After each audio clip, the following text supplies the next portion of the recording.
quand Dieu semble silencieux. Lorsque vous êtes confronté à un dilemme, que vous traversez une crise et que vous essayez de comprendre ce qui, au juste, est en train de se passer dans votre vie, quand vous avez l'impression d'avancer à reculons au lieu d'aller de l'avant, quand vous avez fait confiance à la mauvaise personne ou pris une mauvaise décision, quand une affaire ne s'est pas déroulée comme prévu et que vous subissez un revers, vous devez vous rappeler qu'un revers est une préparation pour un retour en force. Et je vous lance ce défi aujourd'hui. Si vous voulez que quelque chose dure, vous devez rester quand c'est difficile. Un jour, je suis resté assis dans un avion pendant environ 12 heures. J'ai quitté la belle ville de Dallas, j'ai volé jusqu'à Londres, je suis arrivé à Heathrow, j'ai traversé les couloirs, fait ma correspondance, puis j'ai repris un vol de 9 ou 10 heures vers Lagos, au Nigeria. Ensuite, en voiture, je me suis rendu dans un endroit où je n'étais jamais allé auparavant pour parler à plus d'1 million de personnes. J'étais à l'hôtel en train de me préparer pour l'événement. Le pasteur Adeboye m'avait invité à l'une des plus grandes réunions qu'il organise dans l'année. Il est connu dans le monde entier, mais en Afrique, c'est indescriptible. J'étais en train de me préparer à partir lorsque j'ai reçu un appel. Le téléphone a sonné. Mon fils Jamar venait de faire une crise cardiaque. Les médecins tentaient de le stabiliser et pendant qu'il m'expliquait la situation, il en a fait une seconde. L'aéroport était fermé pour la nuit. Il a fallu user de toutes sortes d'interventions et de contacts pour pouvoir repartir. Et finalement, je n'ai jamais pu prêcher devant la foule. Pourquoi ? Parce qu'en pleine bataille, vous devez toujours garder vos priorités en ordre. Ne laissez pas la séduction de la foule ou l'attrait des masses vous faire oublier votre engagement envers ceux qui comptent vraiment. Jamar est mon fils et je devais être à ses côtés. Et je me suis demandé, Seigneur, comment une chose pareille peut-elle arriver ? Il l'avait emmené d'urgence au bloc opératoire et la situation ne semblait pas bonne. Et j'ai dit, c'est un jeune homme d'un peu plus de 20 ans, plein de vie, en bonne santé, en bonne forme physique, pas en surpoids. Comment cela peut-il arriver ? Nous voulons tout comprendre, mais nous ne comprenons pas tout. J'ai voyagé pendant des heures, et durant tout ce temps, je suis resté éveillé, priant « Dieu, épargne mon fils, parce que je ne veux pas connaître la douleur de perdre mon enfant. » Et nous voulons comprendre pourquoi. Je suis arrivé à l'hôpital, j'ai parcouru le couloir, et il était là, allongé sur son lit d'hôpital. Il a dit « J'entends mon père arriver. » Je suis entré dans la chambre. Je lui ai rasé la poitrine, je lui ai parlé, j'ai essayé de le préparer pour l'opération qu'ils allaient pratiquer, parce qu'il devait découvrir d'où cela venait. La première intervention n'avait pas permis de comprendre. Et je voulais des réponses. Et j'ai appris quelque chose. On n'obtient pas des réponses simplement parce qu'on les veut. Dieu ne s'explique pas. D'ailleurs, les médecins non plus ne s'expliquent pas toujours. J'aurais accepté une réponse de n'importe qui. Mais il n'expliquait pas grand-chose, parce qu'eux-mêmes ne savaient pas vraiment pourquoi il avait fait cette crise cardiaque. Il ne pouvait pas me donner de réponse. Et quand j'ai prié et demandé à Dieu « Pourquoi dois-je traverser cela ?», il a choisi de rester silencieux. La vraie question devient alors « Peux-tu faire confiance à Dieu quand il ne répond pas ?» Nous voulons des réponses, et nous avons été formés à l'école à en chercher. Si vous donnez la bonne réponse, on vous récompense. Cela nous fait croire qu'il y a toujours une réponse. Mais parfois, la vie vous confronte à des situations où il n'y en a pas. Il a fini par se rétablir, et j'en suis heureux. Il s'est vraiment rétabli. Mais mon point en vous parlant de la recherche de réponses, c'est que c'est dangereux de chercher des réponses pendant que vous souffrez. C'est comme essayer d'analyser une tempête au milieu d'un tsunami. Il faut d'abord traverser l'épreuve, atteindre l'autre rive, puis regarder en arrière avec du recul. Parce que si vous posez trop de questions au mauvais moment, vous n'obtiendrez pas de réponse saine, ou pas de réponse du tout. Et la frustration devient une distraction. Car au fond, que cela change, pourquoi ? Vous êtes toujours en train de gérer quoi ? Et si vous devez gérer le quoi, vous ne pouvez pas vous concentrer sur le pourquoi. Survivre au quoi doit passer avant la compréhension du pourquoi. J'ai grandi dans une petite église baptiste dans les collines de Virginie occidentale, au sommet d'une montagne. Nous chantions un vieux cantique. Nous sommes ballottés et emportés sur les mers puissantes du temps. Les jours sombres et les tempêtes succèdent aux beaux soleils éclatants. Mais dans le pays du jour parfait, quand la brume se sera dissipée, nous comprendrons mieux, un jour, peu à peu.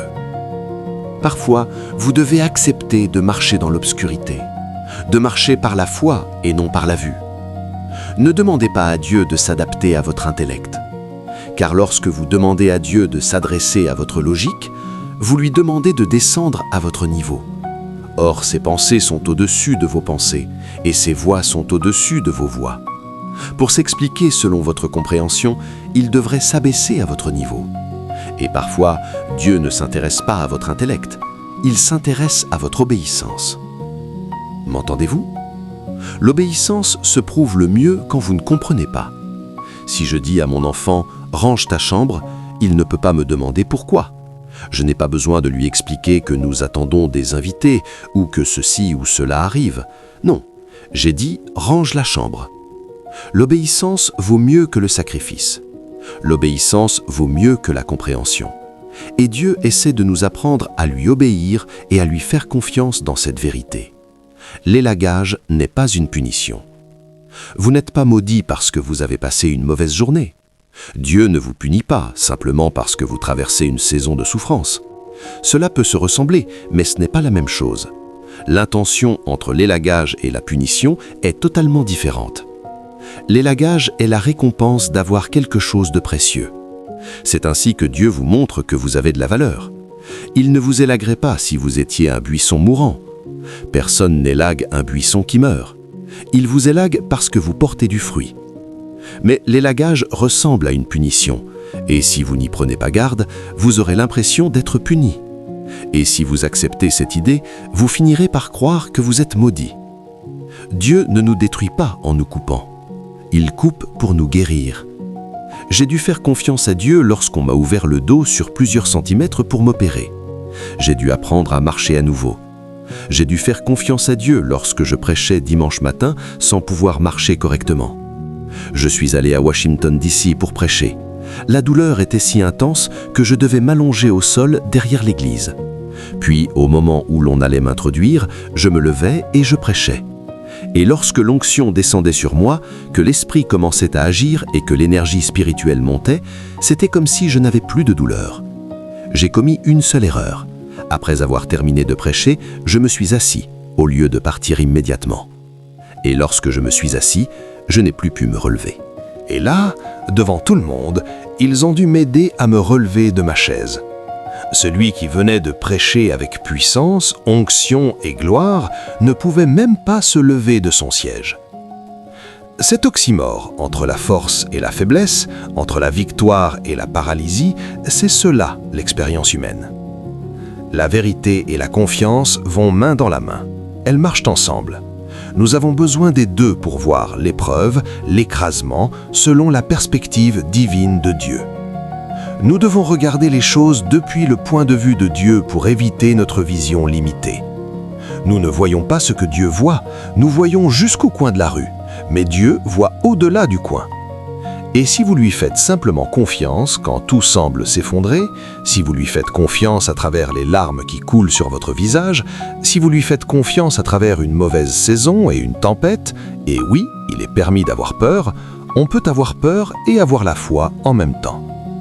J'avais peur pour mon fils et pourtant j'avais foi pour mon fils. On peut avoir la peur et la foi en même temps. Jésus a dit « Lequel de vous, si son fils lui demande du pain, lui donnera une pierre, ou s'il demande un poisson, lui donnera un serpent? Si donc, méchants comme vous l'êtes, vous savez donner de bonnes choses à vos enfants, à combien plus forte raison le Père donnera-t-il ce dont ses enfants ont besoin? Dieu sait ce dont vous avez besoin, même quand vous n'aimez pas ce dont vous avez besoin. C'est cela l'écrasement. Mon frère et moi avons décidé d'entrer en affaires ensemble. Cela remonte à l'époque où je vivais en Virginie occidentale. C'était il y a longtemps. Nous rêvions d'avoir une entreprise familiale car notre père avait une entreprise familiale. Nous avons donc ouvert une société de fenêtres et de revêtements extérieurs. Nous allions vendre et installer des fenêtres et du siding. Je ne connaissais rien aux fenêtres ni aux revêtements, mais j'ai appris rapidement. Nous avons commencé à comprendre le monde des affaires, et au début, tout allait plutôt bien. En Virginie occidentale, il fait froid, on a besoin de fenêtres, on a besoin d'isolation. Nous vendions, mais nous avons traversé une période difficile, comme cela arrive en affaires. On manque de capital, on manque de ressources, il faut payer les employés, il faut assurer la paye, il faut régler les factures, il faut payer les matériaux, il faut tout gérer.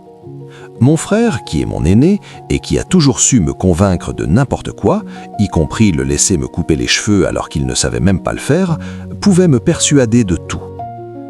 Il m'a convaincu de mettre ma voiture en garantie pour obtenir un prêt pour sauver l'entreprise. C'était un peu comme la coupe de cheveux. Quand je me suis regardé dans le miroir, j'ai découvert qu'il ne savait pas couper les cheveux. Et quand nous avons fini de lutter dans les affaires, j'ai découvert que je n'avais plus de voiture.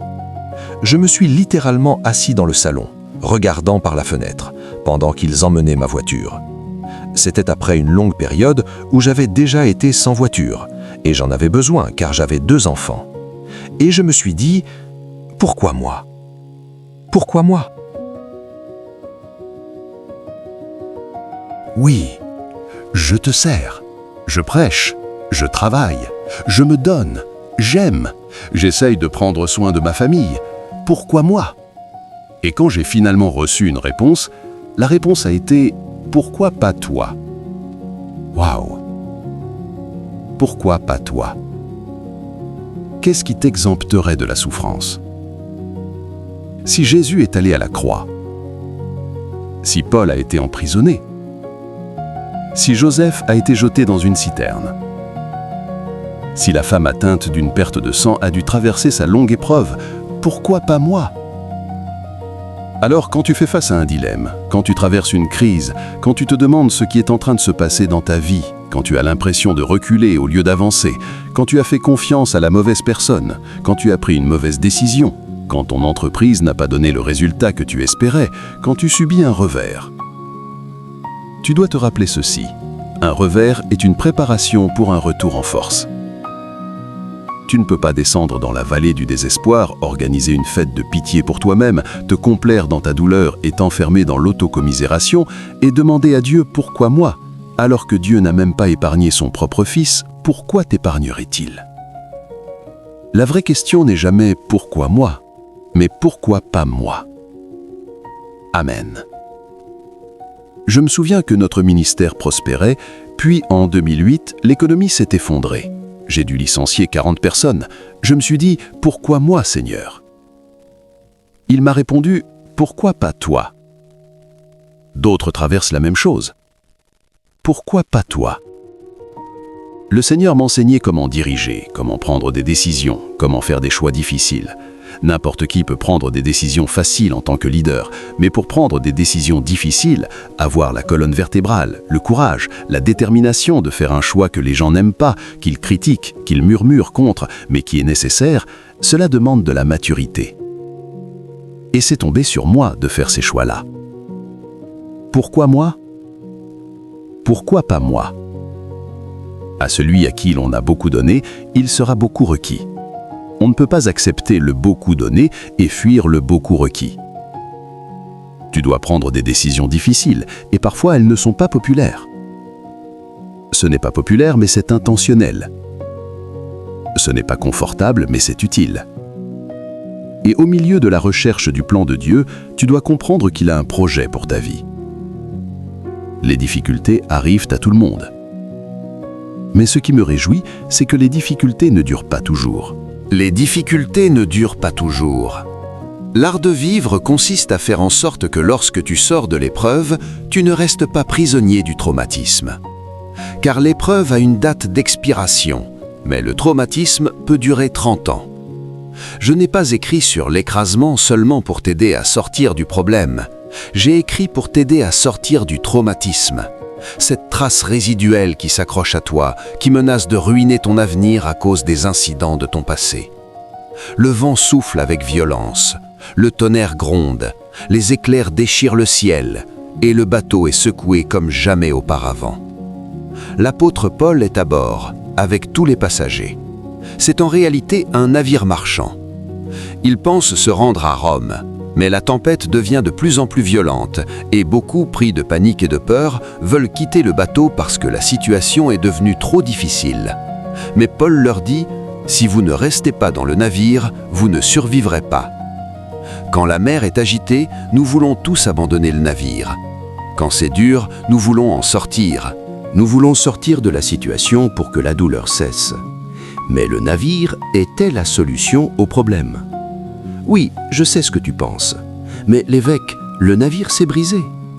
Oui, le navire s'est brisé. Mais les personnes, elles, ont survécu. Parce que certains se sont accrochés à des planches, d'autres à des débris du bateau, et ils sont tous arrivés sains et saufs de l'autre côté. S'ils avaient quitté le navire trop tôt, il n'y aurait pas eu de planches auxquelles se raccrocher. Chaque jour, nous devons prendre une décision. Restes-tu dans le processus et acceptes-tu l'élagage, ou quittes-tu le navire pour ton confort personnel au risque de tomber dans un danger plus grand? Même Jésus a été confronté à ce choix. Il a enseigné une vérité qui a dérangé beaucoup de monde, le véritable sens du pain et du vin. Beaucoup de disciples l'ont quitté. Ils ont été élagués de sa présence parce qu'il a dit « Si vous ne mangez ma chair et ne buvez mon sang, vous n'avez pas part avec moi. » Et ce n'était pas un message qu'il voulait entendre. Il voulait éviter le processus. Il ne comprenait même pas ce qu'il signifiait. Alors Jésus demande à Pierre « Voulez-vous partir vous aussi, ou resterez-vous dans le processus ?» Et Pierre répond « Seigneur, à qui irions-nous ? Tu as les paroles de la vie éternelle. » Pour certains d'entre nous, abandonner n'est pas une option. Nous pouvons pleurer, nous pouvons nous plaindre, nous pouvons gémir, nous pouvons protester, nous pouvons même nous disputer, mais nous ne pouvons pas abandonner le navire. Nous devons rester dans le processus. Que choisiras-tu de faire quand ton bateau est ballotté d'un côté et de l'autre, quand les éclairs illuminent le ciel, quand l'obscurité tombe, quand le vent souffle avec violence et que tu ne sais pas ce que le prochain tournant te réserve? Quand certains sont malades du mal de mer et s'effondrent, quand des hommes crient et que des femmes prient, resteras-tu à bord? Ou sauterais-tu par-dessus bord vers quelque chose qui semble meilleur, mais qui pourrait te détruire? La façon dont tu réagis face à l'épreuve détermine ton issue. Accepter la douleur de la saison et faire confiance à Dieu pour t'en sortir, voilà de quoi la foi est faite. On ne peut pas rechercher le confort et devenir semblable à Christ. Pour être à l'image de Christ, il te fera toujours sortir de ta zone de confort. Et lorsque tu dis « oui, je resterai même si le bateau se brise », il y a plus de puissance dans les débris auxquels tu t'accroches que dans ta désobéissance. Quand tu regardes ma vie, tu peux voir le choix que j'ai fait. Cela fait 45 ans que je suis dans le ministère. Cela fait 39 ans que je suis marié. Je ne suis pas du genre à fuir le combat. Et je te lance un défi aujourd'hui. Si tu veux que quelque chose dure, tu dois rester quand c'est difficile, quand c'est dur, et travailler ensemble pour améliorer la situation. Je sais qu'on ne peut pas être marié tout seul. Il faut être deux pour construire un mariage. Mais dans tous les domaines où ta décision fait la différence, tu ne connaîtras jamais le succès si tu abandonnes. Ne quitte pas le navire. Reste dans le processus.